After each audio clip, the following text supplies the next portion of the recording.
people from the mayor's office who have been instrumental in putting this together. And so we'll start with Sam Diaz. Evening, everyone. Sam Diaz, mayor's office, he, him, his, please. And Asena. Hi, everyone. My name is Asena Lawrence. My pronouns are she, her, and I'm also a senior policy advisor in Mayor Wheeler's office focusing on community safety. Thanks so much for being here. And I noticed that Marcia just joined. Marcia, would you like to introduce yourself? Hey everyone, Marcia Perez here, and I am the chair of the Racial Equity Subcommittee. Okay, and I wanted to introduce, we have three members from different bureaus who are here to answer questions at the end, be resources for us. The first one, Portland Street Response, is the person representing Portland Street Response on the line. This is Tremaine Clayton. I use he, they pronouns. I'm the chat coordinator for Portland Street Response, part of Portland Fire and Rescue. Great, thank you for being here. And the two other groups, I think we have the PS3, is that right? Represented? Or Taji, help me out. What the other, or Sam, who the other? Yeah, there should be someone from PS3 here as well. The Public Safety Specialist Program. Is anyone from Public Safety Specialist? Hey, can you guys hear me? Yes. Hey. Can you guys hear me? Yes. Hey, this is Eli Robinson. I am with Portland Police Bureau. Perfect. I use him and they pronouns. I am one of the 11 public safety support specialists, and I work at a central precinct downtown. Thanks for having me. Thank you for joining us. And I think there was, what was the third, Taji? Sunshine Division, I believe. Good evening. My name is Kyle Kamberg. I'm the executive director with the Sunshine Division, local food relief organization that was originally founded with Portland Police, but we are now a 501c3 that partners with the Bureau and the city in a number of ways. Use he and him pronouns. Great, so let's get started now with all of those introductions. So if we could share the slide deck.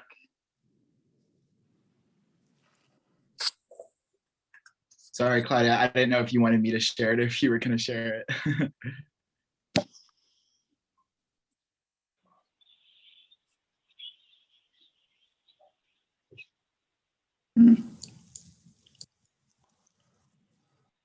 So Claudia, are you sharing it? Yes. Yeah, I think she's working on it. Okay. Or so one of the things that's going to come up are, I think, our group values for Psep, which will be outlined, and these are just to sort of think about how to have constructive and engaged dialogue without attacking one another.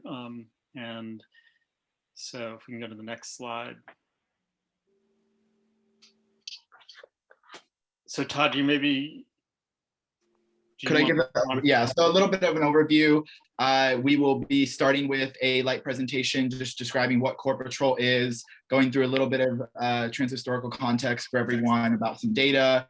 Then we'll be going into the map app overview, giving a description of sort of where, or an overview of where, what sort of information we gathered from the map app, basically, in bigger context. And then we'll go into the more meaningful conversation. We'll be doing a World Cafe style. I'll describe it all then, and I'll even just open it at that. But when I'm done describing it for any questions, we'll do the groups and do a sort of formatting to answer some prompts to get conversations going. And then we'll do a share back. And then we'll also at that time have the opportunity to get any questions people have for Sunshine, the public safety program, or the Portland Street Response teams at that time.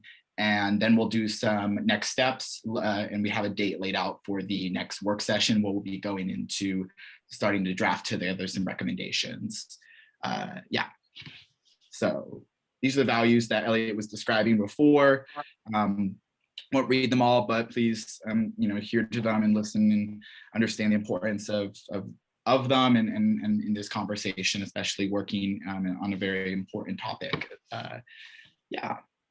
So I think that we're handing over to Sam to lead us on what Core Patrol is from here. Great, thanks so much. And thanks everyone for being here, and to all those who provided testimony, which Taji later in the presentation will go over, kind of share out the previews. Full, kind of rewinding back to the end of May and beginning of June, in the wake of many public instances of police brutality. There were the murders of George Floyd, the murder of Ahmaud Arbery, Breonna Taylor, and Portlanders loud and clear demanded calls that Black Lives Matter, that there be racial justice, and actionable strategies and investments behind it. And so the mayor announced on June 9th last year for a series of 19 actions as part of a police reform action plan.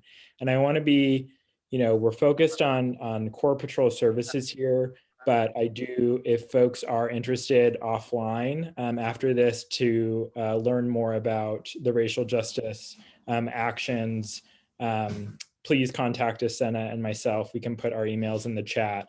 We do not see this as unique to the police bureau. This is a citywide, bureau-wide effort around advancing racial justice. One of the action items from this 19-point plan is for Psep to lead a community-engaged review of and re-envisioning of what the city's core patrol services are. What are police officers doing while they're on duty?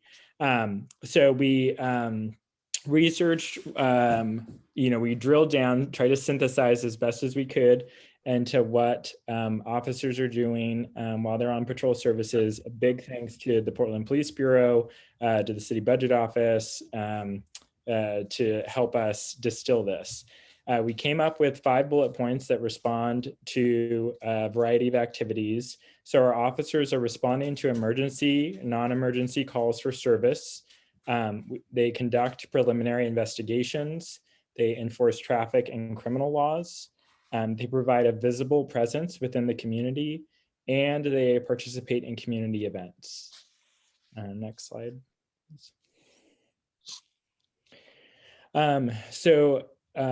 As we asked in the first round of public comment, 3 questions. So what situations are officers, should officers respond to? What situations would you not like to have an officer respond to? And then if there are any situations that you would like to see, other services or responses from the city on. And we asked those questions kind of around the, let's say, team effort for outreach to make sure that our neighborhood associations, our community-based organizations, city bureaus, and this, I'd say the networks that the bureaus have created for years, received the presentation and the opportunity to provide comment. So here's the timeline. The public comment for the first round of testimony to answer those 3 questions closed last Sunday. Psep received about 250 individual pieces of testimony to help develop the recommendations. And then in addition, Psep will also be having this town hall to help add to the questions, the feedback, the ideas, to develop recommendations regarding core patrol services for city council.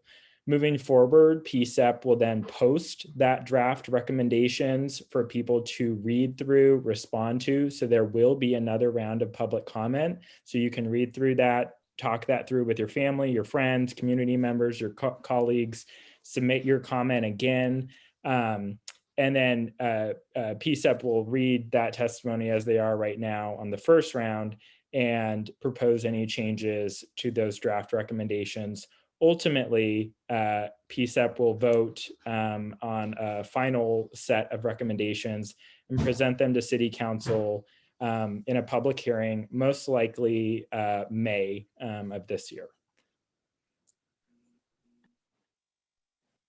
Thank you, Sam, for providing that context. And so sort of just to jump right into it, we wanted to, one of the large themes within the first comments that were given was a outcry of desire to understand and see an addressing of the uptick in violence within Portland.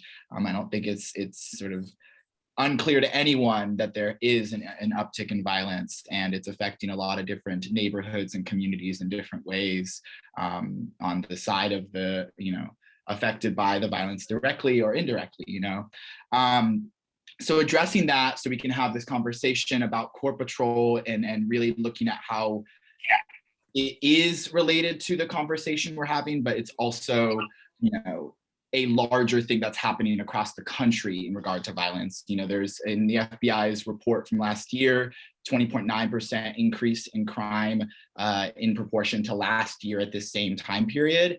This is unprecedented in this at least last 10 to 20 or so years. But Portland's not an exception to that. A lot of larger and urban cities, including Chicago and New York, are having an increasing of 30 to 40% increase in violence. And it's not simply based on the fact of less police officers. These these three factors here are the main reasons that professional sociologists, scientists, criminologists have been citing as the reasoning. One of them obviously being the pandemic. There's also, and I say COVID-19 pandemic, but there was the other piece of that, which is last summer's protests that happened throughout the summer across the country, which is one I didn't include. That's why I meant to say 4. There's also a dramatic decrease in social services available to families in neighborhoods around the country and in Portland as well. That includes after school programs, that includes libraries, that includes resources for families, in general. There's just a lack of that. And then as well as police behavior and tactics changing with less interactions with the community, less resources to be in community settings because of budget cuts, as well as reduced interactions between individual people for the sake of COVID, right?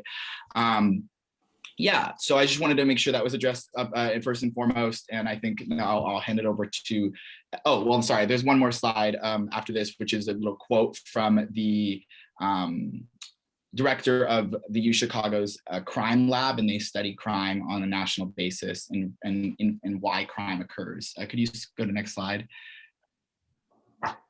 And she said, in many ways, gun violence is different from less serious types of crime and requires new countermeasures that were directly disrupted by the pandemic. These effects manifested themselves the most in neighborhoods that even on a good day before the pandemic were under tremendous stress. You just had enormous fuel for that fire and fewer resources and fewer outlets and fewer supports. So it really calls to the nuances of these issues. And I hope tonight we can discuss fruitfully solutions to some of these issues and solutions to what we think Court Patrol could look like. From that, I'll hand it over to Elliot. Yeah, so Claudia, if you could just move to the next slide. So to give some context, I think Taji started talking about this, but when you drill down in the statistics, you see a variety of different things. It's not true that violence in general is up. It's true that homicides and murders are up. So the broader picture over the last 30 years since 1990s in Portland is that violent crime has gone down. And you could see that this chart ends in 2016 because we don't have all the FBI data up till the present day, but in the next slide, you'll see more of that. So next slide, please.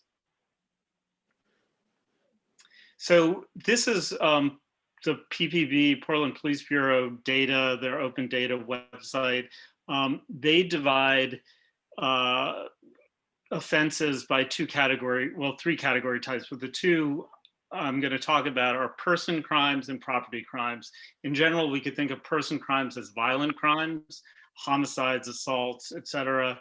Property crimes are obviously like burglary, stolen property, etc. And if you look 2016 to 2020, you could see in terms of person crimes, it is virtually a flat line. You do have an increase over that time, but it's not a dramatic increase. And then in terms of or person crimes, it's more flat. And then in terms of property crimes, there is a slight increase. But if you look, for instance, 2019 to 2020, if you read the newspapers, you might get this sense, because of the way people talk about it, that the city is the Wild West and there's violence happening rampantly. We actually had less violent crimes overall in 2020 than we did in 2019. And I think it's important to sort of understand the context of this data and not be simply moved by either the news media reporting of it or hyperbolic articles in Forbes magazine. Could you move to the next slide? So there's been a lot of discussion in Portland about downtown, that downtown is crazy, there's violence everywhere. So here's the data just broken down to downtown, and you see person crimes, which is violence. We also see that there was a decline from 2019 to 2020. There is a slight uptick in property crimes from 2019 to 2020. But in terms of violence overall, the story is one of basically a decline in the last year. Next slide. Okay, so the one major exception to that, and this is something that Taji alluded to, is homicides. And you could see that this shows homicides as a rate of the population. And why it's important to show the rate and not the absolute number is that if you look over a long period of time from the 1990s to the present, the population of Portland has changed dramatically. So if you're just comparing numbers of homicides, you're not really getting a sense of what proportion of the population that is. So you could see from a high in 1993, it goes down and continues down till we get to rates of like 2.3, 2.2 in 2016. And then since 2016, it has been increasing. And then you see 2019 to 2020, a dramatic increase. As Taji said, this is not just happening in Portland. So could you go to the next slide? So this shows percentage change in homicides in cities around the country. And you could see there, the red line is basically 0% change. Some cities had fewer crimes in 2020 than 2019, but most cities had dramatic increases. Chula Vista, 150%, New York, about 50%. Portland is not on this list, but Portland, almost double the number. So we would be at close to 100%. So what this suggests is that there is something broader going on in the society that has to do with social and structural displacement as a result of COVID, and that we can't just try to understand what happened in Portland to understand the increase in homicides, but really the broader context of what's going on in the society. And I think it's too early to really say with any certainty what the causes are, but it's important when we look at core patrol services to understand what problems we're trying to solve, because the homicide problem is a particular subset of violent crime. Overall, violent crime is actually decreasing slightly, but homicides have increased dramatically. And so when we're thinking about what issues we want to address, how we address them, we also have to think about which sectors of the police bureau deal with them. Homicides is generally not dealt with by core patrol services, but by special units. And so addressing core patrol services is not going to necessarily deal with the problem of homicides. So I will leave it there and turn it back to Taji. Okay, thank you. And I tried to answer the questions in the comments. And to the one about increased presence of gangs, did not have stats on that specifically as well. But I'm pretty sure a majority of homicides, from my understanding, were amongst adults, not in people, from my understanding. Not all of them, just majority. Someone asked us to read the first 10 maybe, cities. Taji, it might be worth, since we've put out a lot of information, if to allow a couple minutes for questions if anyone has. So if anyone has questions about any of the stuff that Sam, Taji, or I presented, you could just raise your hand. Yeah, Barb wanted to have us read the first 10 cities. They are kind of hard to read. I believe it says Chula Vista, Chandler, Madison, Milwaukee, Lincoln, Omaha, Seattle, Louisville, Chicago, Memphis, Austin, and so on. And I think to answer Vadim's question, I believe Elliot was saying that we would be around the area that Milwaukee, Lincoln, and Omaha is, right? Yeah. And Amy, you have your hand raised. Yes, a lot of folks are asking about relationships of crimes to incarceration. And since the county does incarceration data, which kind of lines up with crime data at some points, I was wondering if at some point we might be able to do a blended graph, you know, like getting data from both sides and just letting people know they're controlled by different entities. Because a lot of the community doesn't know the county runs the jails and the city runs the police, and the two are, extensively different. Sure. We could look at incarceration rates and how that has changed over time vis-a-vis crime rates. That would be interesting and worth looking at.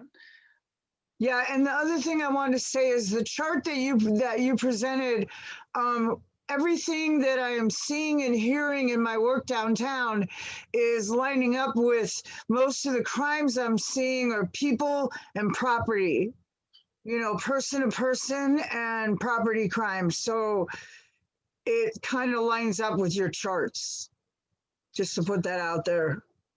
Okay. Elka, Christian? Yeah, this is Hank masquerading as Elka. I didn't catch your response to my question about gangs. Can you please repeat it? I was, yeah, sure. There was gangs. I don't know if you're saying gangs generally speaking, or if you're saying gangs in the context of young people, like people under the age of 18. But either way, from my understanding, and maybe even PPB could comment on this, I don't think there's not. I think PPB's official stance is that there's not a gang problem in Portland, and I smirk at that because there is some, but I think a lot of it has gone to East Portland, so I don't know the exact information on that, and I also wasn't sharing the data, so I didn't pull any data. I was talking more generally about the nuance of violent crime across the country and how it isn't a limited factor of like just this factor is the reason why it's happening, and that there's a more nuance to it. No, I'm asking specifically in Portland, when you look at the homicide rate, how many of those homicides are gang related? I don't know the answer to that, but there were 57 in 2020, and I suppose one could investigate that and find an answer. That's a good question. I want to respond to Lakiana's question in the chat. How is it that crime is going down in our city if we're having the most violent year of shootings in 25 years? This is the point of looking at what specific data we're talking about. So if you look at violent crimes overall, they have decreased between 2019 to 2020, according to PVB data. If you look at homicides in particular, and gun violence in particular, those have dramatically increased.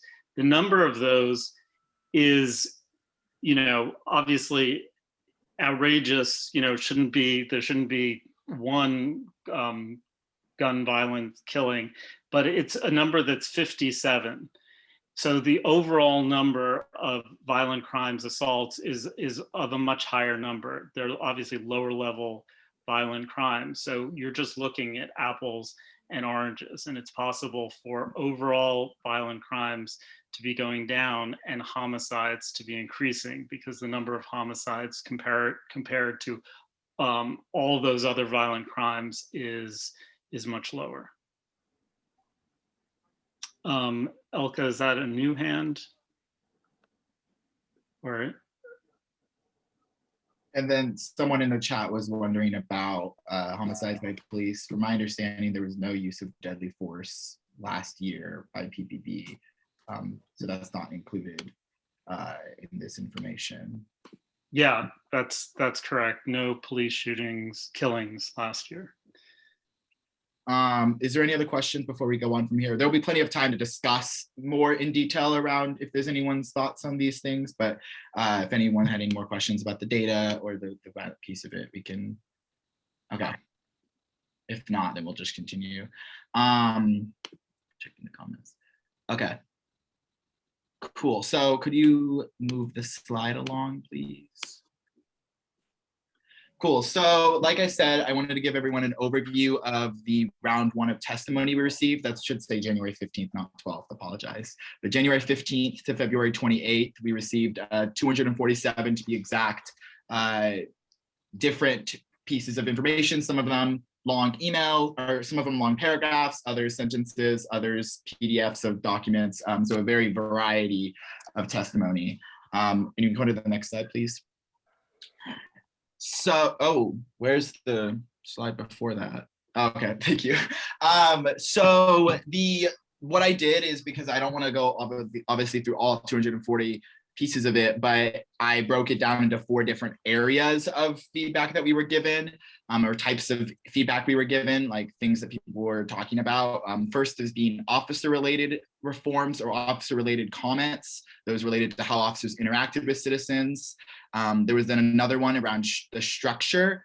How was the system of court patrol and how could it look? The next was alternatives. So what sort of alternatives are available and how can they be improved? And then the last section was external. So the sort of things outside of court patrol exactly, but things that relate to the larger system of public safety. And then, so we have 5 quick pieces of testimony. I'll read quickly for folks. If you can go to the next slide. So the first is, traditional policing has not solved the issues of the city. Instead, it sends officers into situations that they are not trained or prepared for because they are not issues that a gun cannot solve.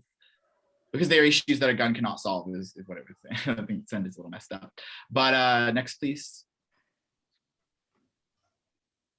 The second one was, wherever you are policing, whatever the subcultures, please ditch the military stuff and style. It is only creating more problems, violence, and deaths. Spend the money on educating more police about implicit biases, mental illness, domestic violence, and trauma.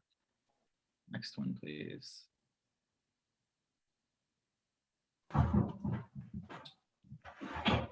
Oh, I think you skipped one. We need to look at policies in place and change them, reduce the load of calls that police are asked to respond to, and delegate those to personnel who are equipped to de-escalate situations and find solutions. This will lighten the burden on police. Next one, please. It seems most Portland police responses are encounters with houseless people. The solution is not to arrest and rearrest these people, but to provide a sustainable, affordable housing solution for those in need. In the shorter term, these people need services in order to live. And the last one, please. Oh, there was just 4. Apologies. Is that it? Or can you go? Yeah. Well, before I even break into this one, can you go back to one more? I don't want to get people to think about this yet. But that's generally speaking what the sort of feedback, and all of it's available for everyone to look at. If one of the staff for Psep can post the link in the chat, people can look at the feedback, all 247 pieces of it, and take from it whatever you think. And then we'll talk about at the end of this town hall in general, but we'll be having the opportunity to discuss in more detail as we work on the recommendations. So take a look at the rest of the feedback. Yeah, and so I want to see, next slide, which is on the larger portion. I just want to see how much time we'll have for it. If it's currently 6 o'clock, and we're going into 6:30. So we might have more time than we expected in the room. Maybe we'll spend 45 minutes then instead of the 35 that it says here, based on the time we have. Does that sound good, Elliot? Sure, yes. Okay. So this is hopefully will be as simple as possible. Hopefully Claudia is already working on it now, but we are going to break out into breakout rooms. If you're on a phone, you should still be able to move to that room and have conversations with folks. You also just don't have to turn your camera on if you don't want to, and you can interact as much as you want to. But we really wanted it to be this next section, the World Cafe, to be a section where we could all collaboratively work. So there'll be 5 groups, and we'll break based on there's about 61 people in the room. So we'll break down to have a little bit more than 10 per room. In each of the rooms, you'll be discussing 4 different prompts, and we're going to then assign a note taker to take notes on an application called Jamboard. We'll send the link in the group in the breakout rooms. We'll discuss each of them as much as needed, and then we'll move on to the next prompt until we've answered all 4. And then we will come back and share what people discuss, what came out of the conversation. And then we'll allow for any questions for the folks who came out tonight to talk with the community, and then we'll talk about the next steps at the end, like I said. So I want to make sure if anyone has any questions about how this will work. Haji, real quick, will we have access to the same features in Zoom in the mini chat room? So like we could use raise hand feature, or how does that work in subgroups? Everyone should be able to do all the functions of a Zoom in a breakout room. The breakout rooms will also be recorded, but it will not be posted externally. So you don't have to worry about anything you share will just be used, so we can use it as gathered testimony the same. And if you don't want your name involved, then you can say that. We'll make sure to keep that omitted. Any other questions? It sounds more complicated than it probably is. So hopefully we'll all learn together doing this, and everyone here is encouraged to participate, even if you work for this. Taji, could you put the Jamboard link in the chat just so we all have it? Or yeah, I don't have it off the. Thank you. I have it right there. And so, one other thing I would say is that it'll say room 1 through 5, and then it'll be group 1 through 5 correlating to this Jamboard. And the questions are there, and so only answer on this Jamboard slide for your specific room. Just want to make sure that was clear as well. Okay, so Claudia, go ahead, or I don't know if you want me to do it. It's okay. I'm getting. I was just waiting for you guys to be done, so I can go ahead and I will open all the rooms. Okay.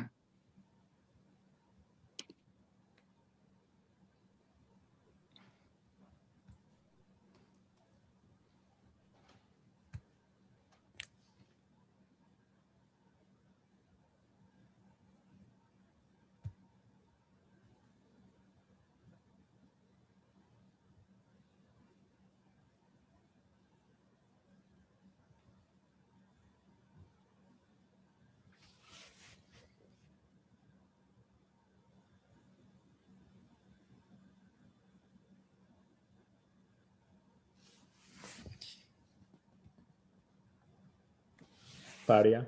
Yeah. Asena and I ended up in the same room. Oh. I don't think we were supposed to. Let's see. And these are, I see. Oh, I can move you. Okay, so let's see. I'm just wondering, I don't know which one does not have a, well, though, if we have, because we have 4. Yes, we have 5 rooms, so let's see. Sorry. Okay. Asena didn't have permission to record, it looks like. And we were in the same breakout room. Oh, no. Okay. I'm going to join a different breakout room. Okay. And then, let's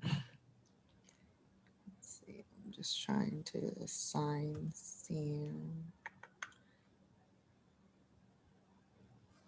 Okay. I'm trying to find, what room would this be? Sorry. I guess this isn't a room. No. Okay. Oh, here you are. Okay, move to, what room is Asena in right now? Sorry, I can't see. She was in 2? Sam should be in 3. Sam should be in 3? Yeah. Okay. All right, Sam, let me know if you're able to join room 3. I assigned you to that room. Okay. And am I recording or am I trying to record it? Yeah, Okay. if possible. Claudia, will you copy and paste the questions to me real quick? Do you have the questions in front of you? They're on the slide. Let's see if I can get those.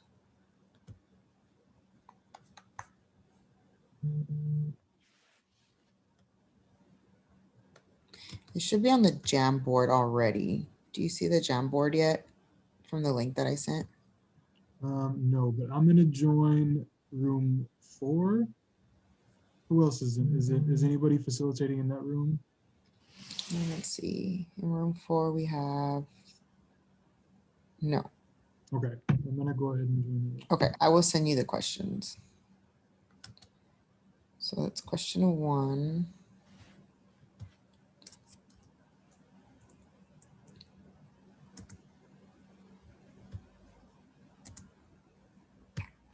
That's weird. Why can't I?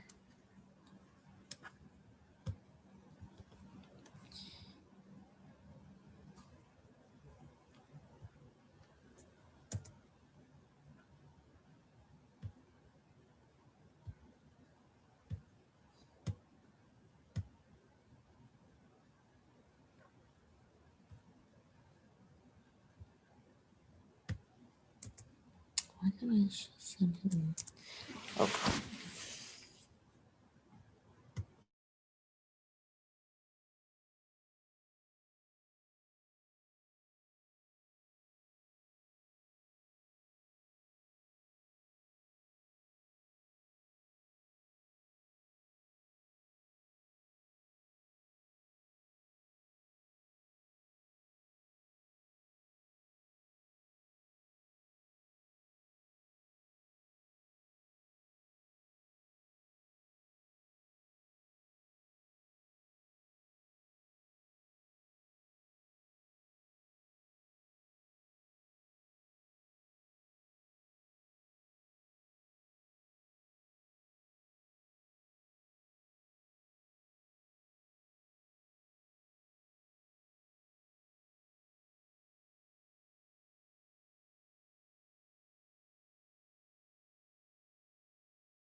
doesn't have business cards. So we have to come up with a way to how everyone can feel safe being approached. You know, I think that would be a good first step is how do we make that safe approach where neither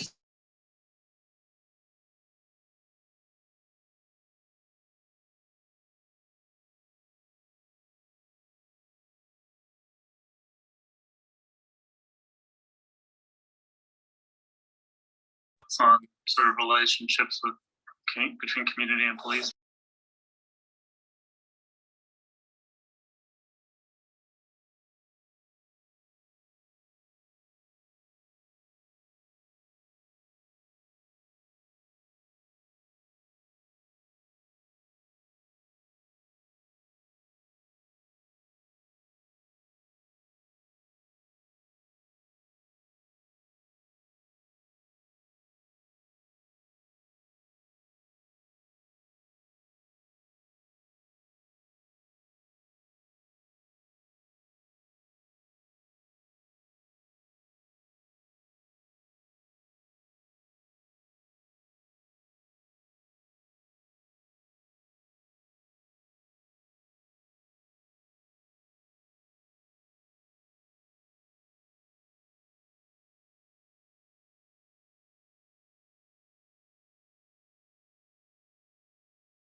Hi, Kyle. Oh. How do I join? Okay. Story she had about Officer Brian. I mean, knowing that name was definitely something that helped my family move into the city. It was actually the police officer that kind of set the standard for how people treated my family when they first moved to Springfield. So, and a lot of that just had to do with that name and actually reaching out to engage the community before there was ever any problems.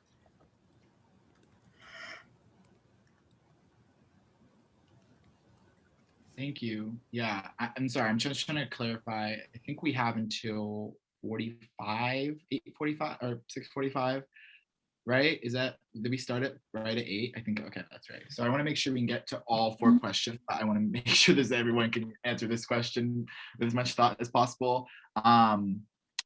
So does anyone have any other thoughts on this one before we go to the next one?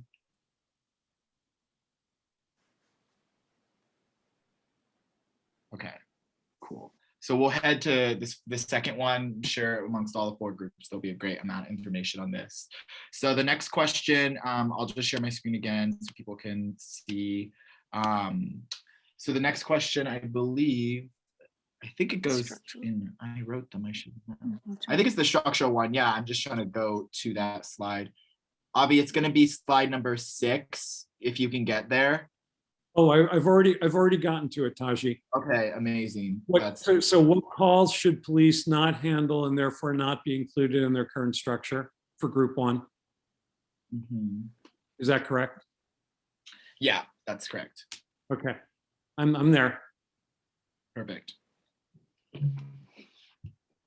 Does anyone have any questions about what that question means, or if I'll just leave it open and let people think about it?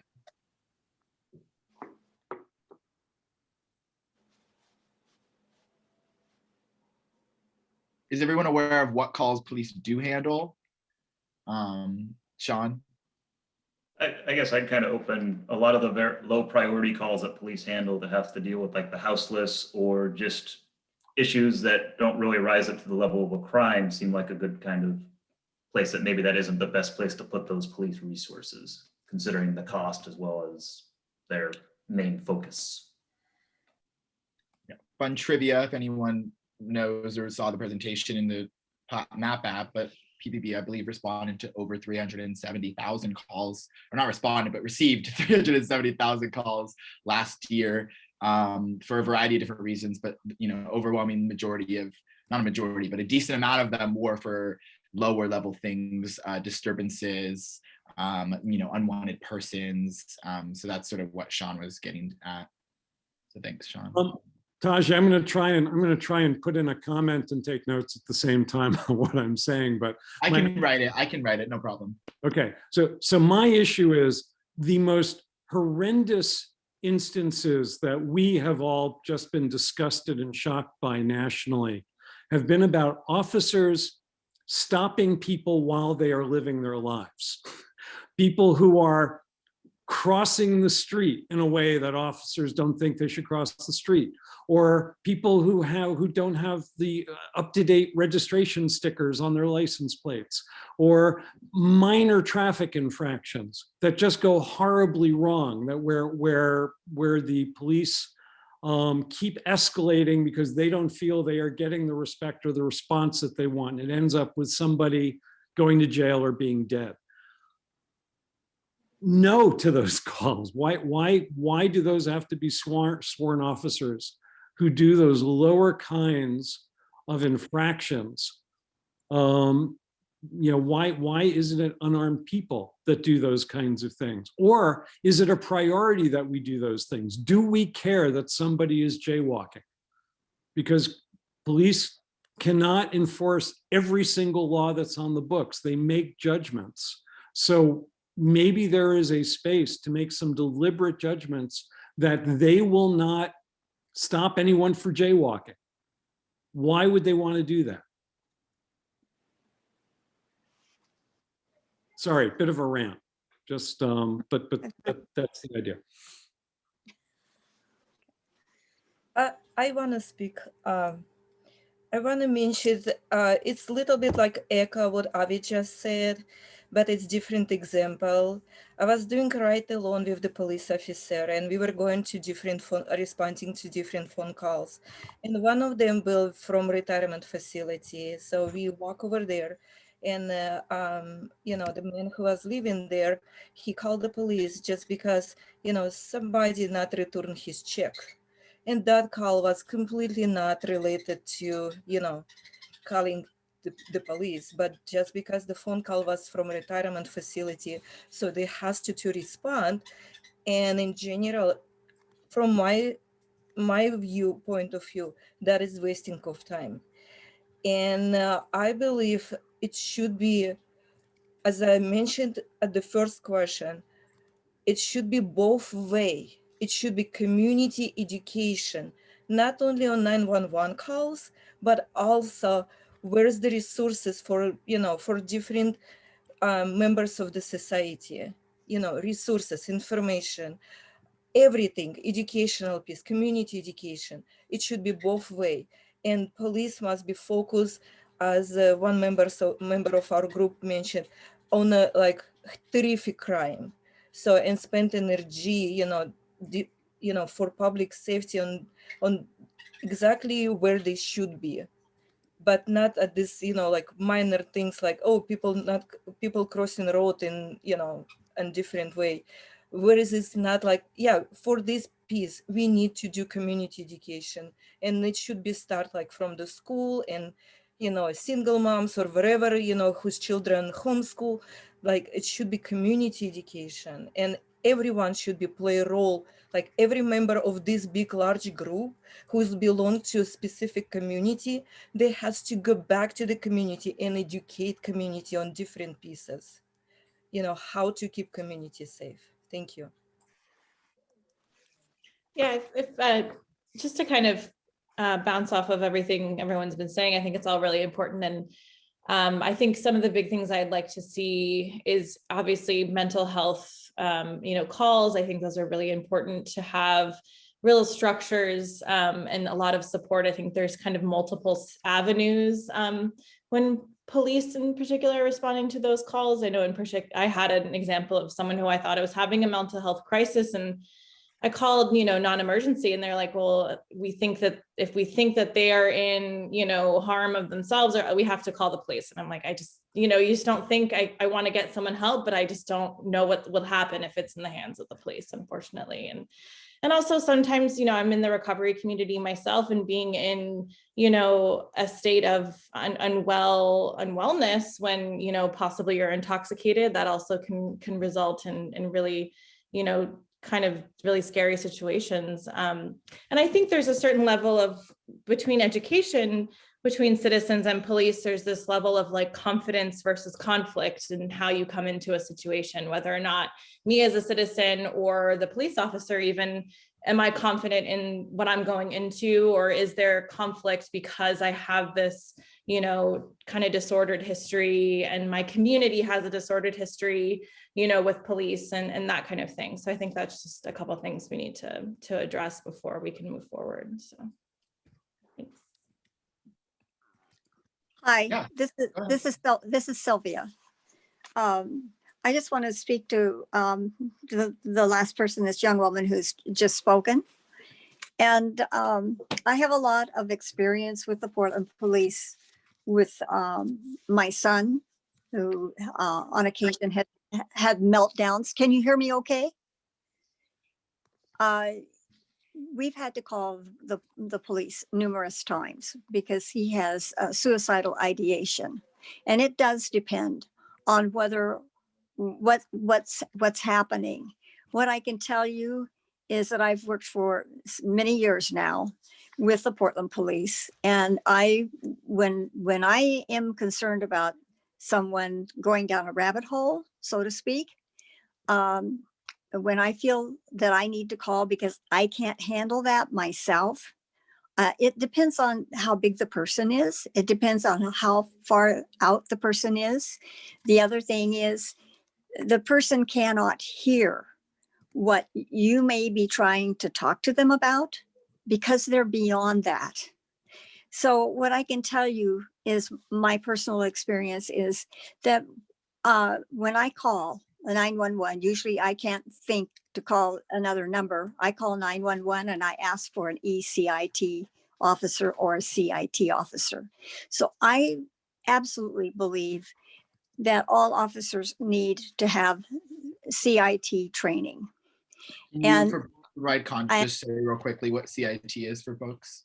It's crisis intervention training, and the ECIT is 40 hours extra that officers, they have to apply for that job to have that, to become an ECIT officer. They get 40 hours extra of how to approach the person, how to approach the people that are around them. Does it always work out right? No, sometimes it does not. But what I can tell you with my personal experience is that we were able to get my son to the hospital and help him stay alive. That's what I can tell you. You can ask me some more questions about that if you have questions. I feel strongly that we need to have ECIT officers and CIT officers. I would go so far as to say that bus drivers need CIT training. Security guards at hospitals need it. I would even go so far as to say anyone working in the emergency room needs CIT training. And so I think it's critical for the Portland Police to have that training. And that's my personal experience. And I'm going back to, I'm going to say like about 2003, 2004. My first experience was my son got beat up on a mental health crisis by the police because I called them to get him to the hospital. And that did not go down well. I came very close to suing the city of Portland over that. I talked to the commander of Northeast Precinct because we were living in Northeast Portland at the time. I went to NAMI and I talked to NAMI. And the executive director said, you need to go to the Crisis Intervention Training Advisory Board. I have been doing that work ever since then. And when the Department of Justice came in, that was broken out into the Behavioral Health Unit and the Training Advisory Council. I was asked to go to the Training Advisory Council.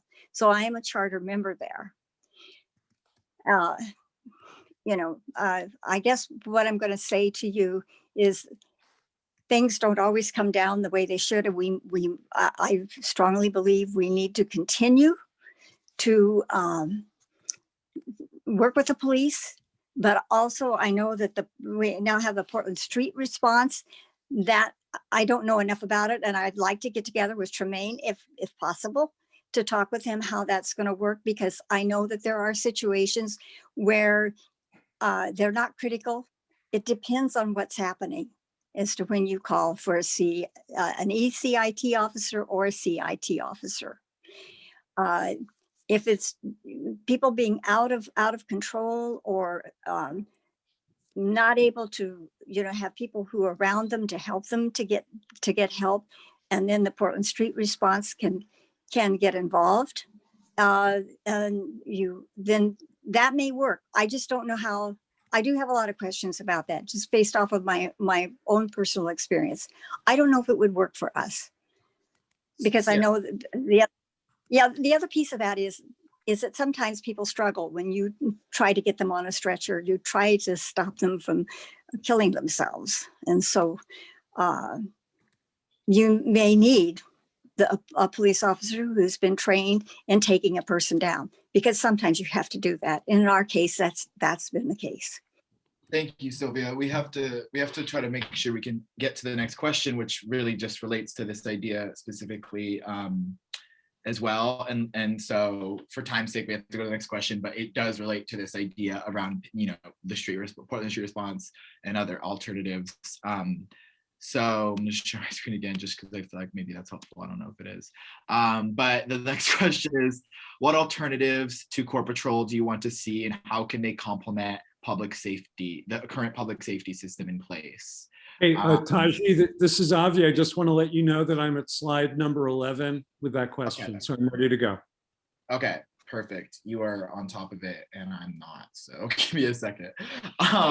So opening it up from there, I'll just leave it at that unless anyone wants any more context of like what an alternative means. I mean, and a great example of that is the work Tremaine does with the Portland Street Response, as well as the other people who are here as well tonight from those bureaus.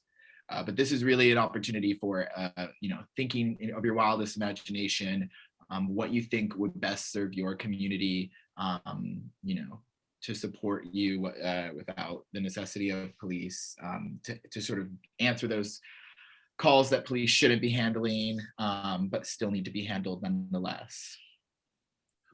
Taji, I'd like to offer a response if you can take notes on this as I'm saying it. Quick, 1 sec. Sorry, I'm not there yet. So give me and I'm there. Okay, we're good. Go ahead. All right. So in terms of this idea of redirecting certain police dollars to things that are more useful, there's been a lot of talk about how we got here over the last 40 to 50 years of having police deal with mental health calls. And the reason that we got here is deinstitutionalization did not keep its promise 40 years ago. The idea had originally been that when you shut down the big institutions, that there would be money for community facilities. And there were always reasons because of budget shortfalls to not do that. We've got to do that. We have to have community-based facilities that provide options for housing and taking care of people in crisis. I want to add to this. I'm also a member of crisis response team. We are volunteers and we are assisting, police and detectives when it's homicide cases happen. And I believe, and another example can be when community involved. So for example, if there is domestic violence case, it always domestic violence advocate assisting the police officers during, when police doing investigation, here is domestic violence advocate who are assisting victims. So there is a lot of interaction between community professionals and the police. And another example, back to my country, to former Soviet Union, we actually had everything related to police. People were calling to 01. Everything related to medical things, to mental health, they were calling 03, so it was like different calls and different professional responders were responding. So, and what's Avi said, how it's ended up that now police must be resolved all issues in a city. That is very unfair. So there is a lot of professionals who are in a city, like mental health crisis response team, they has to be trained how to respond to, those mental health crises. I mean, to the phone calls when someone in mental health break. So, and if it's like close to criminal case, in this case, in this situation, police can be involved. That's why I'm still stick in my point that we need, train more professionals to collaborate with the police and to respond to specific phone calls or, to not phone calls, to specific calls. As we do in crisis response team, as we do in domestic violence cases, and maybe it's gonna be, we can expand it and do more collaborative work with the police. Thank you, Tatiana. Go ahead, John. I don't want to take up space. If no one else wants to go, because I don't want to take up all the space either. One of the things I think that's missing in the conversation with the Core Patrol services is we have these ideas for alternatives for lower things, such as Portland Street Response for mental health and houselessness, and PS3 for a lot of the other types of low priority calls. And then enhanced CI, increasing number of officers with ECIT training to help with those things where you kind of have to have someone with that kind of skill set. But I think one of the things that's missing is who's doing follow-up with a lot of these people who are continually interacting with the system. And even outside of mental health and houselessness issues, there's people who, just because they don't know how to connect to the city or county or metro or state or even federal resources that are meant to help them, it'd be really handy if there were a set group of people, almost resource specialists, who could visit these people and reconnect them, kind of say, okay, this is your issue. Here's the kind of services available through nonprofits and government programs. Let me help you with the initial steps of getting connected to these people so you can start that process. I just wanted to say something really quick to kind of follow up on what Sean was saying, is that we need a way to do that that doesn't involve like the court system. Because I'm like, there's a lot of follow-up when you like get arrested and something happens. And then I'm like, let's just figure out resources like away from the court system that allow you to like go into recovery or mental health or those kinds of things. So I'm like, that's an amazing idea, but just to add like a little aside for that. Fully agree, something like a restorative justice model.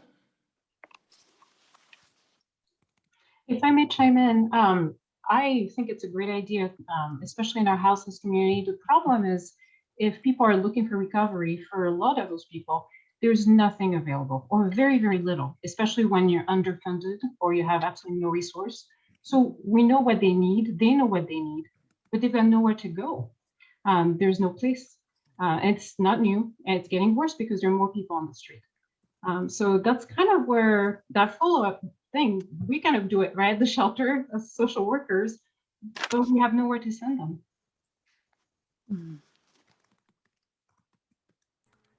That's right. Yes, I absolutely agree. I'm working as a community-based crime victim advocate, and sometimes there is no resources at all. And like, we have to be creative, and we're providing a lot of emotional support to our clients. But yeah, like, I'm absolutely agree. So that's probably should be our focus, how we are as a community, how we can create those resources, because some resources I know like available maybe at some, you know, ministries and some churches who are creating like inside of the small communities some resources. So maybe we can call them and like, you know, just organize how we can serve the whole community. So that's, of course, it's different topic right now, but yeah, we have to think about this. It's very important.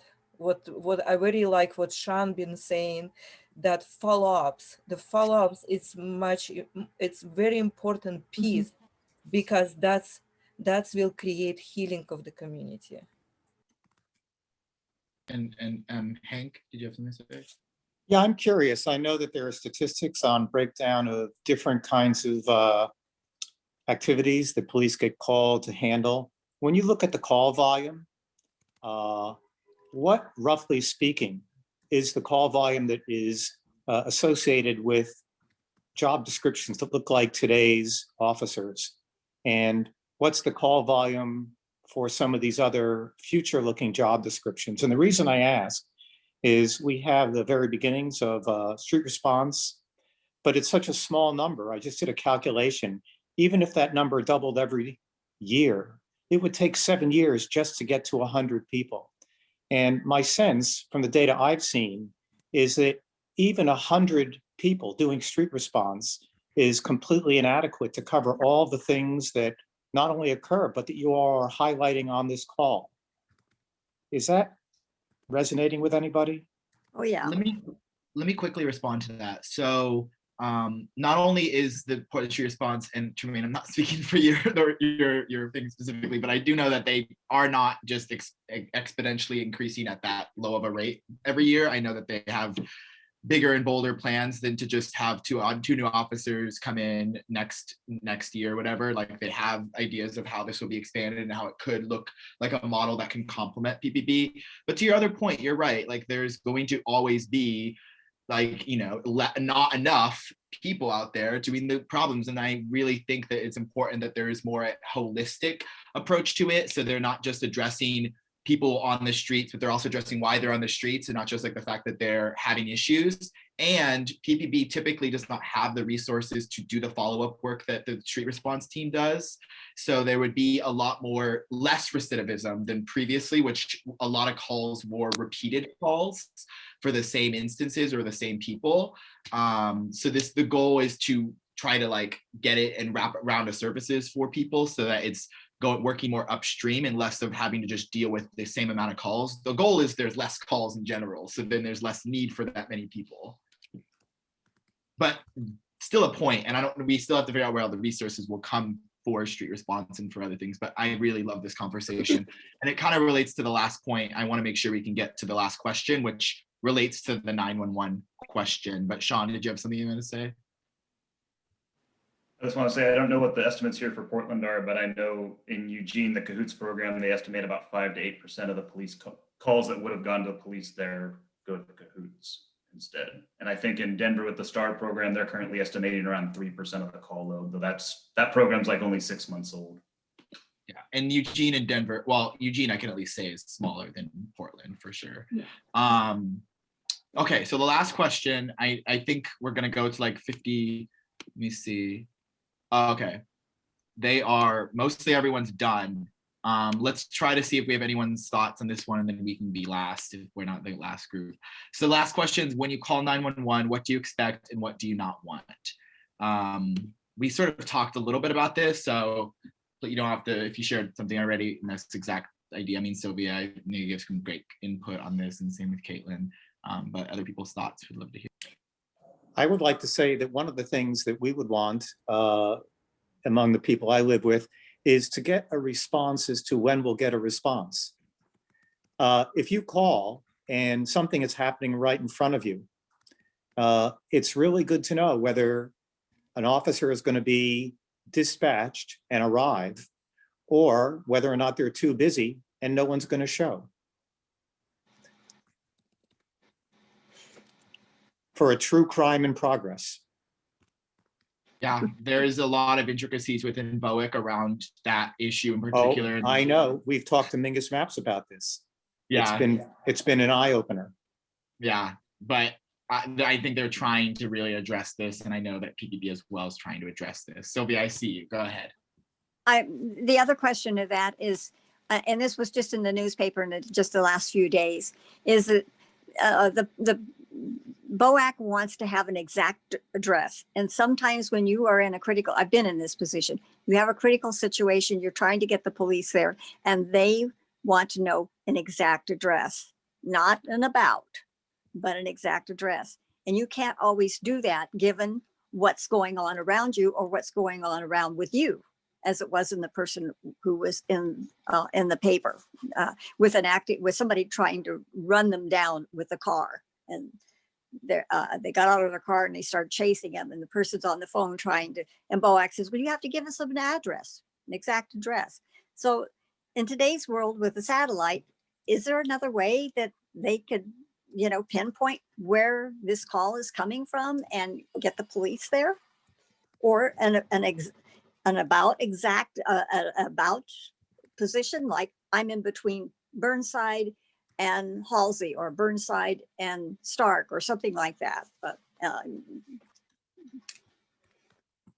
yeah, thank you. Any other, Tatiana? Yeah, I don't want to take a lot of time, but I want to mention that, so there is two things. So one thing, when you've been calling and you've been reporting that crime is in progress, very often, so police doing investigation on you, and like targeting you instead of like focusing on, what's going on there.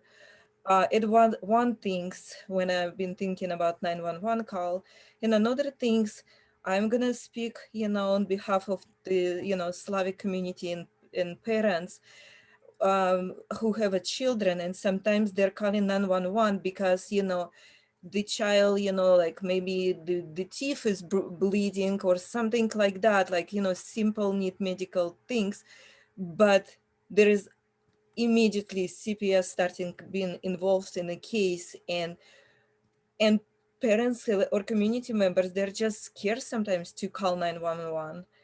And it's not only related to my community, but it's also related to Latino community, to other marginalized community, Asian community, when people sometimes just afraid to call to 911.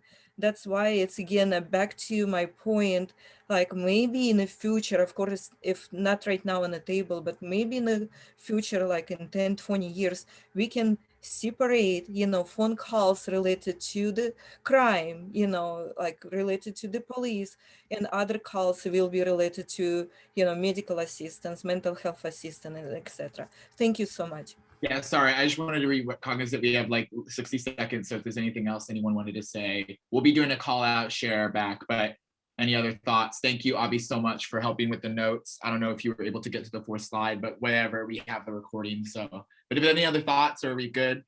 Thank you all so much. This has been great. I'm glad we were able to talk. Yeah, and we'll talk a little more in the big group. Thank you, Taji. Yeah.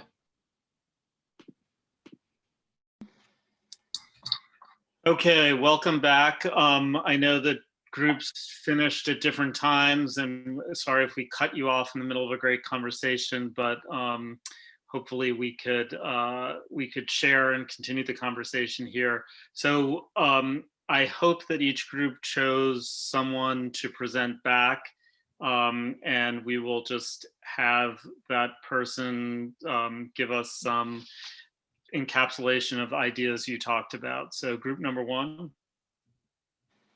We did not select our person to be the representative. Would anyone from our group like just to share, or I can just share? Yeah, you can go. You did great. So share from all of us. Yes.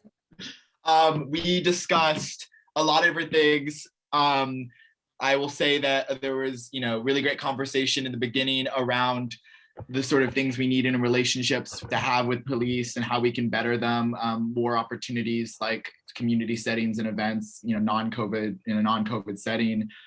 We also talked about the idea of what alternatives could look like and how we could have better support for like wraparound services for people that are experiencing mental health crises or in the houseless community.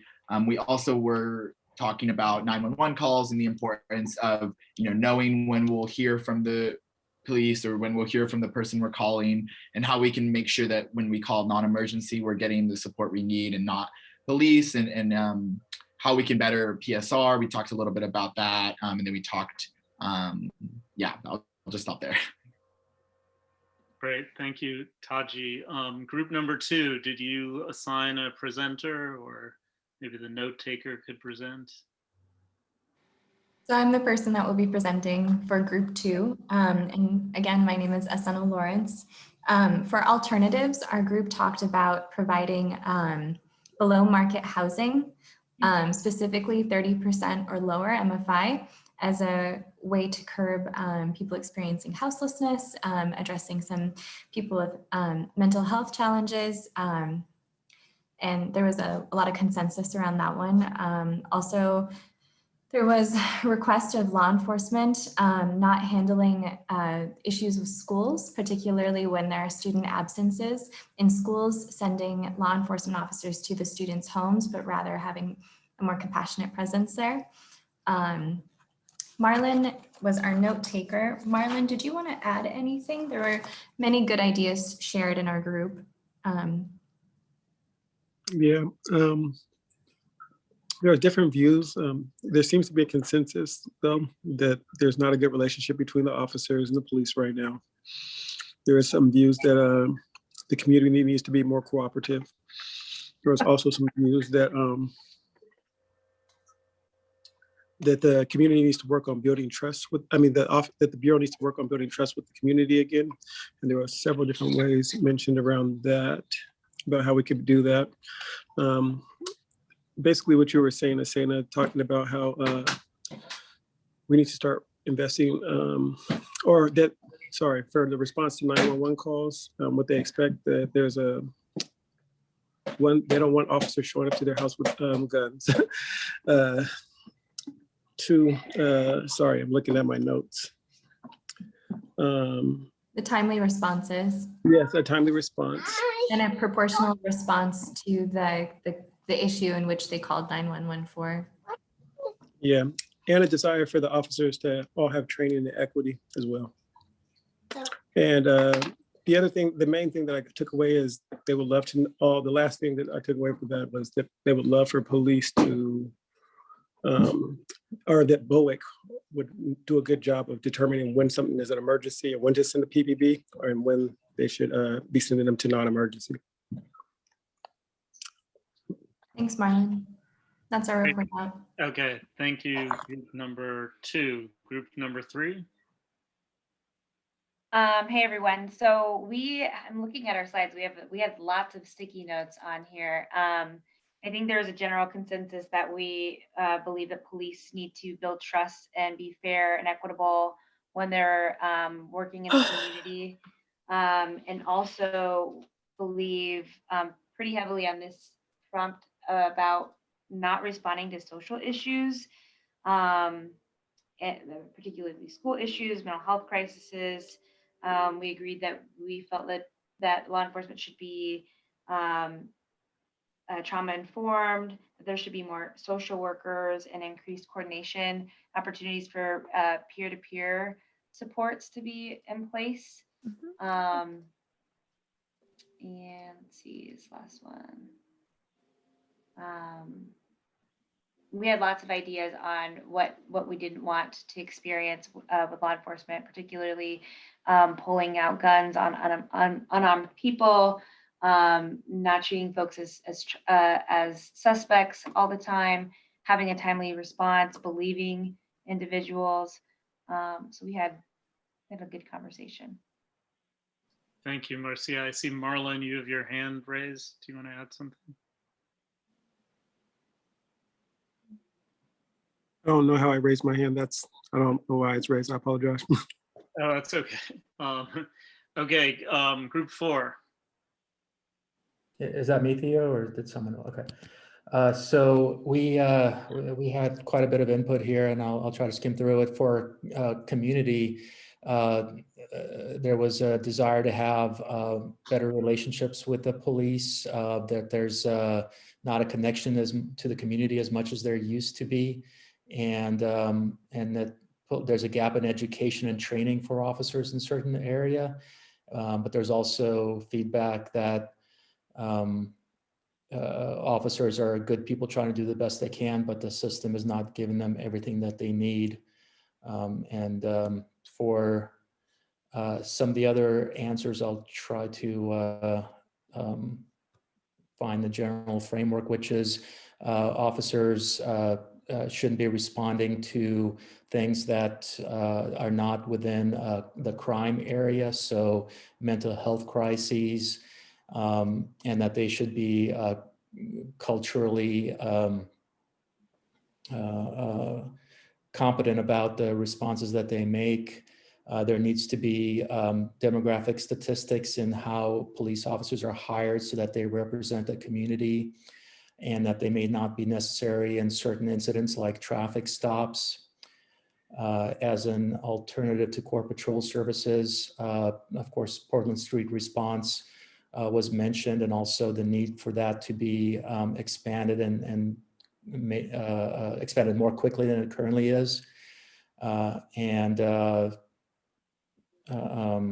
again, there's a note here about there needs to be, PPP needs to be representative of the community, and public support safety specialists as well. And I got to be honest, that was the prompt I sort of started off with as nobody was talking. So those were 2 areas that were just kind of out there. And then lastly, for 911, I have notes here from police need to use common sense and trauma-informed practices and culturally sensitive practices. People who don't need to die, don't die, or make sure that people who don't need to die, don't die. I assume that's use of less lethal force. When calling 911 for non-crime incidents, police are often called or respond to that. There's a need for quicker responses when people call for police. And I think more training needs to go to 911 dispatch, not only for police, and I assume that means to filter calls that do not need to go to police directly. Thank you, Vadim. And finally, group 5, Judith is going to comment for our group. Yeah, and I'm hoping Zanab will jump in to help with that. So we heard concerns about communities who don't feel safe calling the police and the need to address the harm that's there. And I believe what I heard is that the building relationships with police through, sort of positive police, the idea of police as a positive resource is one thing, but we have not really addressed the harm. And we haven't gotten into those conversations, and that's really critical. Also, that a lot of folks had ideas about how to use other resources for problems. We talked quite a bit about people who are houseless and how much, I really love, somebody said a lot of times the programs are being developed and calls are going to, police are responding to houseless folks. It's really about the anxiety of the housed folks. It's not necessarily about any kind of behavior on the houseless folks side. And that we, as long as we keep connecting police to houselessness, it reinforces some sense that houselessness is criminal. We also heard, I admit this came from me because I get older, and with my disability, I feel less able to sort of handle a violent intruder into my home, or somebody who approaches me with a gun. And I would like to have someplace I can call where people know how to manage violent crimes like that, who can respond to things like murders and those kind of things. And a lot of talk about how do we best connect services so that we are making sure that people get the help they need, so they're not put in the position to interact with police sort of as little as possible. And we definitely had two rivers of thought there. One river was, a lot of ways we can build relationship, coffee with cops, etc. The other river kind of said, we want as few interactions with armed police as possible. So just kind of, we didn't get much deeper, I don't think, into that. Zainab, do you have anything you would add? Yes, thanks, Judith. It's some of the points that Amy was making and Kyle about the funding as well, so that there's appropriate funding and where to get the. Amy had some ideas about that. She can share that piece about Care Oregon, but I thought that was really important to make sure that we're not only addressing the issues about the harm, but like, how do we get the resources on all sides, not just about the police, but those who provide the services on all sides.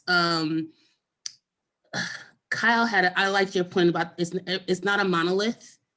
There's not just one way to deal with it. And so I think everyone said a lot of different things. I think we all are sharing the same thing as well. But yeah, that's what I got. Amy, Kyle, Sarah. Thank you. Yeah, I'll go real quick. One of my ideas was, I keep thinking that at the head of all of this giant pyramid of services is, number one, health share, because they provide all of the Medicaid services. Number two is the county mental health group, which provides the mental health services for all of Multnomah County. And then there's one in Clackamas County and Washington County. And then there's Care Oregon, which controls a huge, enormous amount of funding for providing all of the health services and resources for a lot of their clients. They do transportation, they do, visual, dental, medical, mental health. And I think back in the day, people used to have more case managers or care coordinators, and we've kind of backed off from that.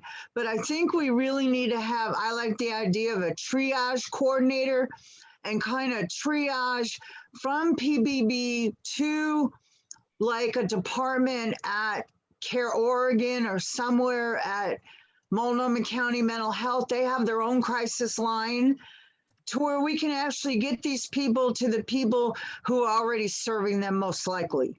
They're just not living in a house, but they're still eligible for services and they still get services. So let's move some of the potential funding opportunities and ask Care Oregon to provide maybe some grants to pay for some PS3s or help with the county get some additional funding, because the same client is being served in the city, county, and state by the same healthcare organization. That doesn't change. It's just we've divided everything up, but we're still serving the same individual, which now is not making sense to divide, but to bring back together. So that was my thought, was that we need to use those resources. So thank you, Amy, and thanks everyone for sharing. This is what I heard, just to try to summarize in a big bucket. The major things I heard, there's actually, you know, what's satisfying about reading through the comments and hearing this conversation is that there is some common ground here, that there does seem to be a consensus around finding alternatives for some of the things that the police do. For some people, that includes changing the police themselves through training, through getting to know the community. For other people, the focus is on alternatives to the police. In other words, creating groups that are outside of the police bureau to do the work of providing social services to people in need. And I think it does raise this question that Amy started to touch on funding. For some people, these alternatives should come out of the police budget as the police stop interacting as much with homeless people, that that portion of the police budget should be transferred over.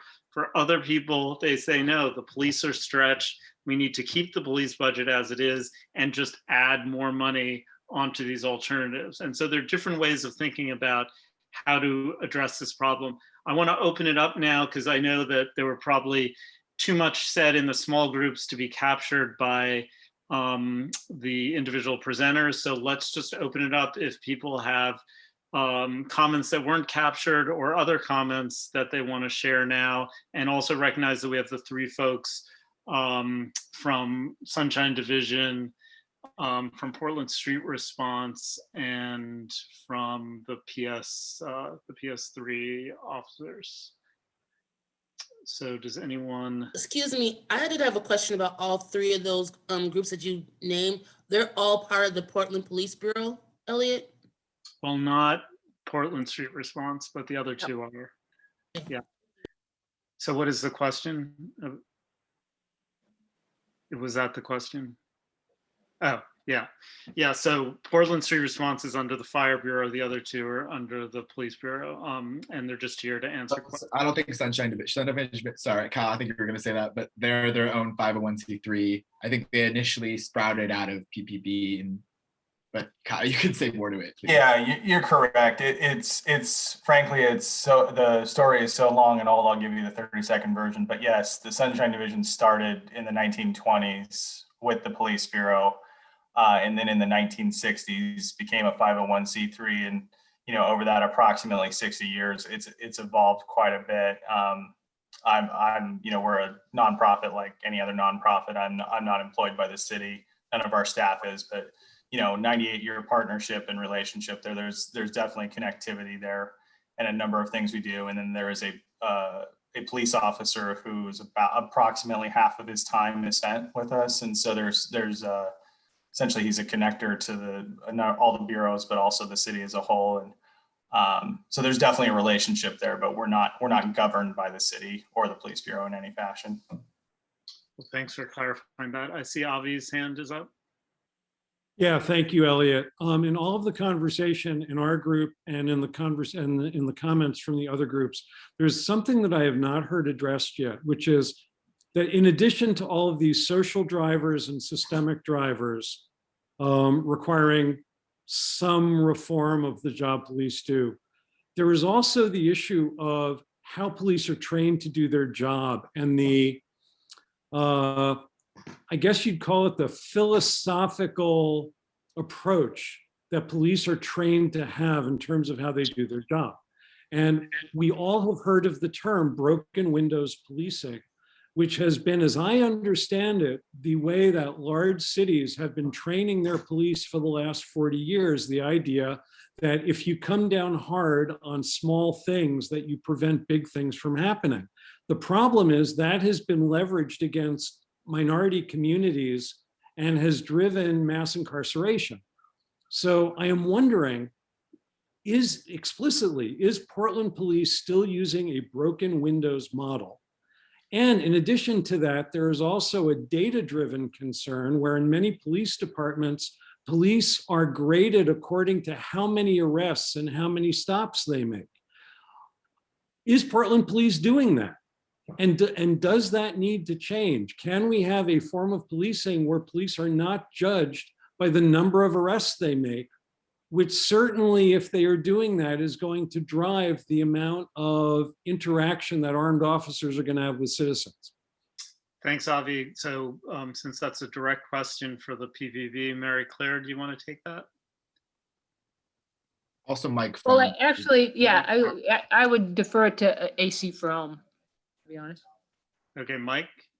As for the first one on broken windows policing is a theory that people probably hear in some of their criminal justice classes. It's not something that's actively taught at the Portland Police Bureau as that's the way we're policing. Broken windows policing requires a lot of proactive time to be able to go out and address those things that you identify as the broken window. I would say that the Portland Police Bureau in the last several years has been more of a 911 response system than anything proactive. And then for the second one, Avi, we don't use arrests or traffic citations in any method of rating our officers or providing them feedback. I mean, it'd be very difficult because there are some officers that just by the nature of their positions don't ever do that. I was trying to think, I mean, I don't think I've arrested anybody in 8 years. So. Well, we hope you don't get demoted. Can I speak to that? Sure. And then the rest, we have a few hands, but yeah, it's direct. Yeah, because I agree that I don't think that maybe the practice is taught, but there's definitely a methodology of policing and instilled assumptions that guide how police work is done. And I know a lot of officers who are individually good people, and I think that the current practices that exist in the structure of it doesn't allow that individual personality or maybe the reasons why they are in the agency to always be shown. And I think that how it currently is, it stresses people out because they're forced to engage in a form of engagement that makes their job difficult.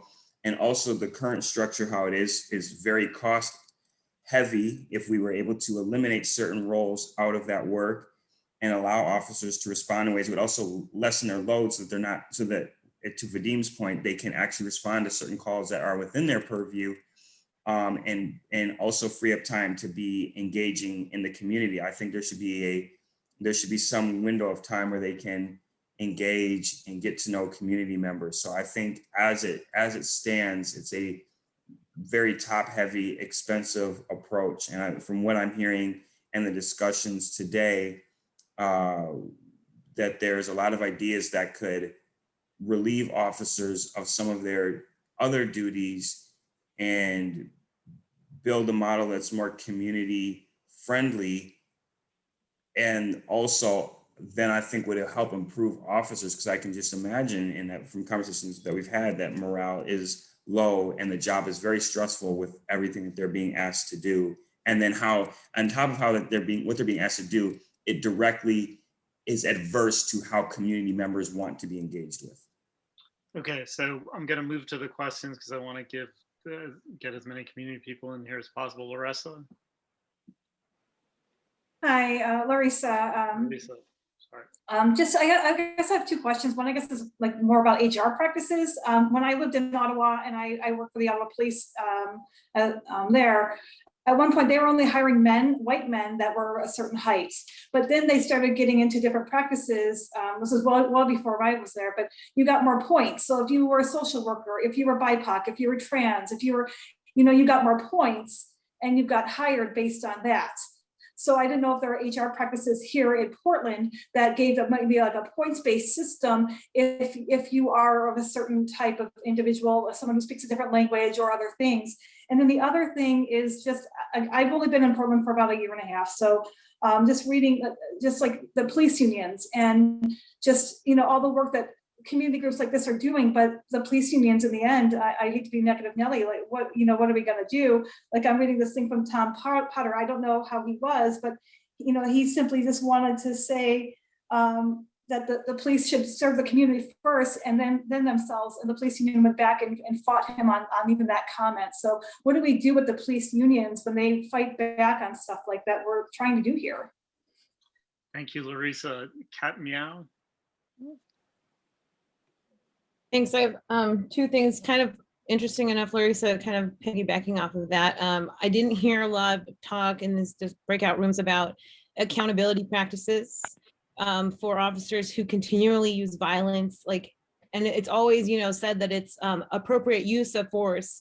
However, when you have certain officers doing things over and over and over again with people who are like smaller or like smaller bodied, and in their reports over and over of certain officers doing things to people over and over again, I'm curious where the accountability can come in for those things, because that would definitely rebuild trust if there was actually actions taken. And I think it's linked to what Larissa was saying, due to the union, the police officers are not being fired for these things they're doing to people. The other thing I wanted to bring up is that in our group, I mentioned that I don't think the police should be being called in to work with survivors of sexual assault, because as a peer support person for sexual assault and a survivor myself, it often re-traumatizes survivors because the police are not trained and often are perpetuating myths about sexual assault that re-traumatize and stigmatize the survivors.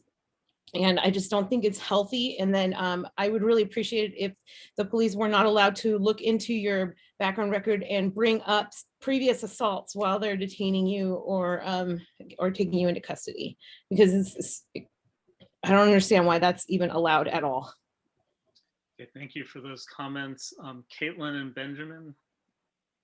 Hey, I wanted to bring it back around to broken windows policing. I heard acknowledgement that there was no training methodology around that, but I just wanted to bring up that, you know, a lot of that ideology shifted or mutated into the business community, into things like private public partnerships. And we see a lot of the methodologies of like community enforcement through environmental design being utilized by things, but like the enhanced service district. So Clean and Safe, for example, targets one entire class of people and only that class of people in order to mitigate crime or what they perceive to be crime. And I think there's a lot of, what I'm really curious about is what the police on the call believe or feel about the fact that that methodology is still being utilized, but it's been privatized. Like, do you feel like it's within your purview, or do you feel like it's okay? Or I'm just curious, really, about what your opinions about Clean and Safe are. Okay, so we're going to collect, because a lot of people have questions for the police, and I don't want to I want to get to community, and then we'll come back at the end to answer some of these questions. Portland Cop Watch, Dan, is that you? Yes, thank you. Yes, Dan Handelman, Portland Cop Watch, and I posted in the chat a short version of what I said in our small group, but the Police Association absorbed one of the alternatives to police that was meant to be unarmed officers. The Public Safety Support Specialists are now part of the Police Association, and the Police Association argues that they're fighting crime with one hand tied behind their back. They've used that term specifically about how to deal with protests, which is very dangerous for a group that's supposed to be de-escalating, especially after 7 years under scrutiny by the U.S. Department of Justice, more than 7 years.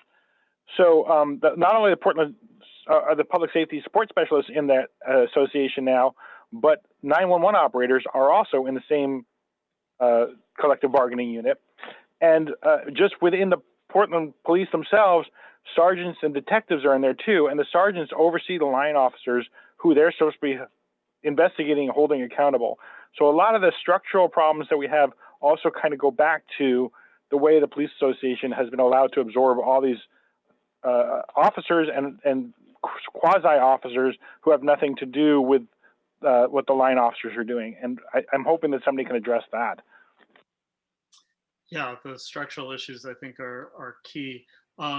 We're 8 minutes out. I just want to think about also how this connects, how a lot of these issues connect to core patrol, which is what we're reviewing. And even, you know, Benjamin brought up the privatized security and how they're doing broken windows policing. But if you look at the data for the PPB itself and how many of the arrests are of houseless people for very low level things like trespassing, which means they're just living in public or urinating in public, existing in public, you could see that the data suggests that, in fact, whether people are being trained, that that's what's going on. That's in fact, the majority of what Core Patrol is doing is enforcing very low level offenses against poor people. So if we think about creating alternatives to that, we could, I think, move away from that model of criminalizing poor people for low-level offenses.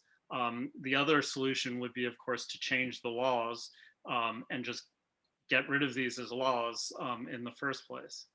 Zainab, is that a hand? Well, when you were saying, but you said you were going to talk to had questions for the police, so I was going to put it in the chat about implicit bias trainings. So that's okay. Okay. Benjamin, did you want to? Yeah, just very quickly to touch on a point you made. The Right to Rest Act is now in the state legislation, which would decriminalize a lot of the acts of survival that people engage in, especially around sleeping in cars, camping outdoors, eating and sharing, receiving of food, as well as prayer. And it will be coming up to testimony on March 9th in the Judiciary Committee. And I invite everyone here to please testify if you support the rights of the unhoused. Thank you.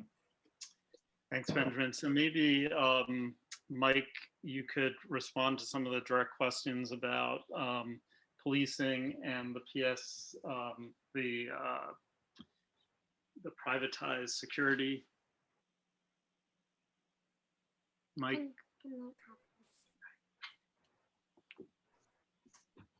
I don't know exactly what to say other than, yes, that's an example of the Police Bureau has entered into contracts with the Clean and Safe program because quite honestly, that's when you have a lot of people calling to complain about behaviors.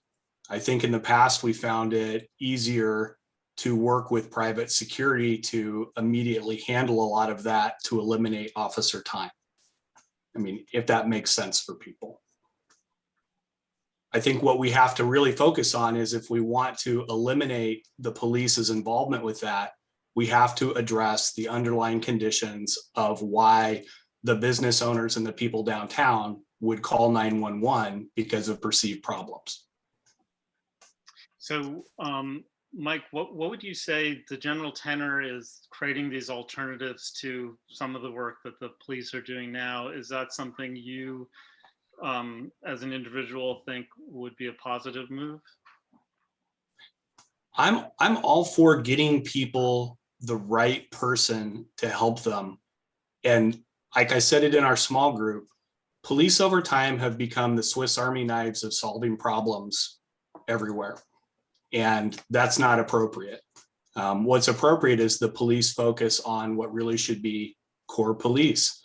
That's what this group is here to help us figure out. But until, I think where the Police Bureau usually comes from on this, until we have solutions that are in place and ready to start helping people, we're kind of stuck with the police bridging the gap until we get there. Because I think the absence of assistance would be worse than what we have now. Joanna?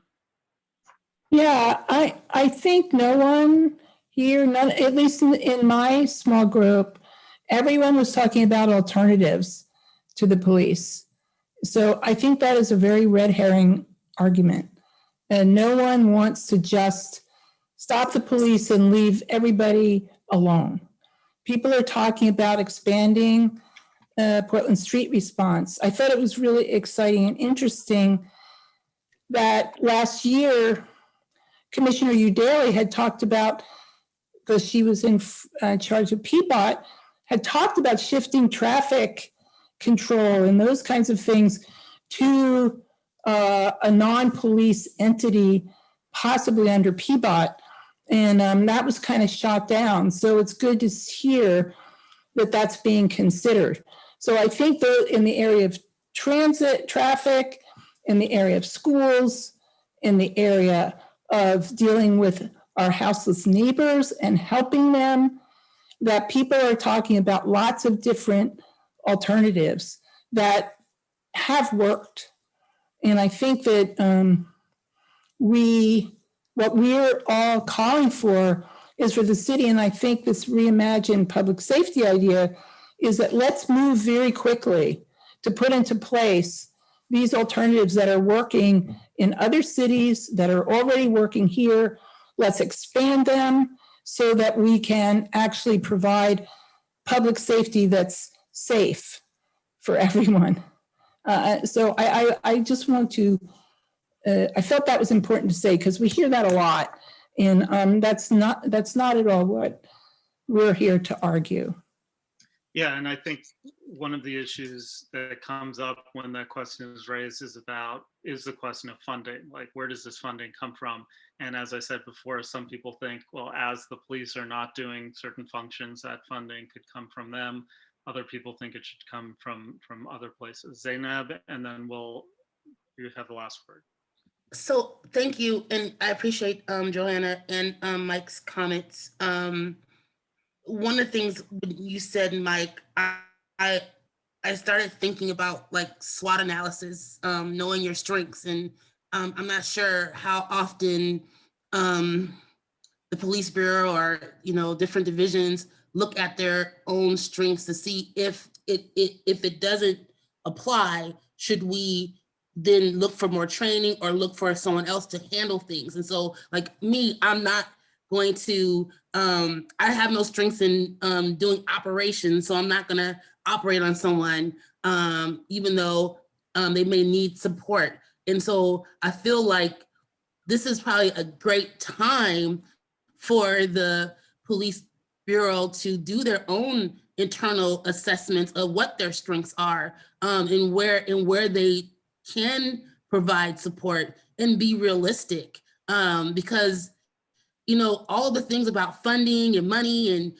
if there's ever going to be enough for whatever issues we have. Last year was COVID. Who knows what it's going to be 2 years from now, 5 years from now. And if this situation, I'm sorry, I have to go back to Kyle's, something that you said about was it called Sunshine Group? What you said was that it was established in 1920. And the first thing I thought about was, well, I know what was going on with my community in 1920. So is that same history being passed down? And then how do you cut it off so it stops being passed down, so it kind of heals or tries to mend? And so that's why I went to the whole thing about SWOT. I use the SWOT because everyone knows SWOT analysis, strengths, weaknesses, opportunities, and threats. What can happen where you actually reevaluate what you can provide and then say, you know what, we at a time could provide this, but now we can't. And are you going to be honest about that? So I hope everyone understood my thought. It was just everything that everyone was saying was just like coming to me at one time. Thank you. Zainab, and as a historian, I really appreciate the connection back to the 1920s in Portland, the height of the Klan. The Klan was very strong here, white supremacy, and understanding, that legacy and that history is with us today. We don't just that history doesn't just go away. I'm very heartened, even though people on this call, we probably have different ideas about how to get there. I think there's some consensus around the idea of alternatives, unarmed alternatives to certain jobs that the police are doing. The next step will be us on Psep as part of this work group, Core Patrol work group, coming up with draft recommendations, which we would then send out to the community for comment. So that meeting will be happening on March 17th at 5 p.m. You could look at the Psep website for information about for the Zoom link about when that's going to happen. And just want to thank everyone for their participation tonight and for Hold on a second. Barb. Sorry. You said it was March 17th. You put in the chat it was March 17th, and the flyer says it's March 18th. I'm sorry. That's why I didn't want Claudia to share the screen. Sorry, Taji. Yeah. My bad. I'm glad you cleared it up. We're always confused about dates, but March 17th, which is, I believe, a Wednesday, St. Patrick's Day, 5 p.m. So hopefully you could celebrate St. Patrick's Day with us, and invite everyone to really participate in that. And we'll have to dig down and take this information and try to make recommendations out of it. The other thing I wanted to say is we're not only relying on the map app and this town hall, we're also looking back to the tens of thousands of comments made to City Hall in June, as well as other surveys that have been done over the last couple of years. So there's a lot of feedback that's been given to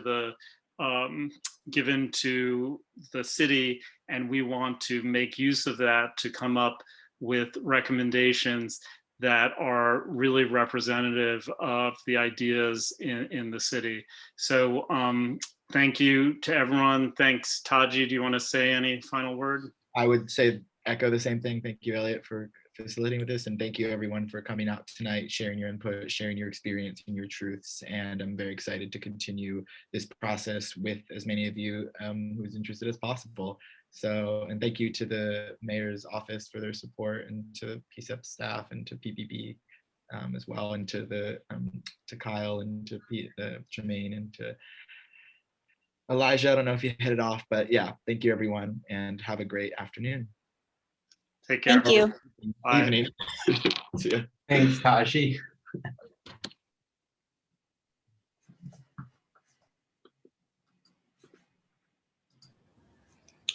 Thank you all. Have a good evening.